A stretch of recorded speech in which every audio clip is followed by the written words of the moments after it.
Departmental store میں escalator کے سامنے ایک بچہ کنفیوز کھڑا ہو گیا۔ بہت سے لوگ جو خودکار سیڑھیوں پر عادی نہیں ہوتے وہ جھجک جاتے ہیں، کیونکہ آنکھیں جب تیزی سے چڑھتی اترتی سیڑھیوں کو دیکھتی ہیں تو سمجھ نہیں آتی کون سا پیر آگے بڑھائیں۔ میں نے بچے کی طرف مسکرا کر ہاتھ بڑھایا اور اس نے جھجک کر ہاتھ پکڑا۔ میں نے سیڑھی پر پاؤں رکھا، اس نے بھی اپنا پیر رکھا۔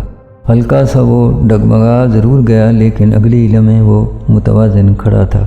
دوسرے کا احساس بس یہی بڑھا ہوا ہاتھ اور ایک مہربان مسکراہٹ ہوتی ہے۔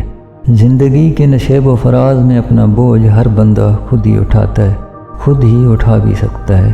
اچھا لگتا ہے جب ہجوم میں بہن بیوی ماں بیٹی کا ہاتھ آپ پکڑ لیتے ہیں، ان کا حوصلہ بڑھ جاتا ہے۔ اچھا لگتا ہے جب کسی دوست کے کندھے پر اس کے مشکل وقت میں آپ ہاتھ رکھ دیتے ہیں، بنا کچھ بولے سہارا مل جاتا ہے۔ احساس بہت لطیف سا انسانی جوڑ ہے، بظاہر سامنے کچھ نظر نہیں آتا، لیکن احساسات کی دنیا کے یہ وہ پہاڑ ہیں جو کسی کی دنیا کا توازن بنا دیتے ہیں، بھرم کی تہہ میں چھپے پہنچال شانت ہو جاتے ہیں۔